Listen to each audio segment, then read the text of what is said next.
नमस्कार मित्रांनो, आपण पाहूया एक छानशी बोधकथा। एकदा एक लाकूड तोड्या रानात गेला असता इकडे तिकडे पाहता रडू लागला। तेव्हा रानातल्या झाडांनी त्याला विचारले, तू का रडतोयस? तुला काय हवं आहे?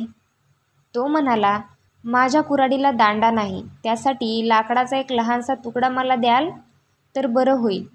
ते ऐकून झाडांना त्याची दया आली व त्याला चिंचेच्या चिवट लाकडाचा एक तुकडा दिला। लाकूड तोड्याने तो आपल्या कुऱ्हाडीला घातला व सगळी झाडे तोडण्याचा सपाटा लावला।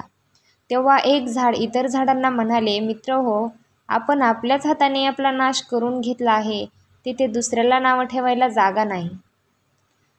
या बोधकथेतून हा तात्पर्य मिळतो की शत्रूची कीव करून त्याला साहित्य पुरविले तर शेवटी पश्चाताप करण्याची वेळ येते।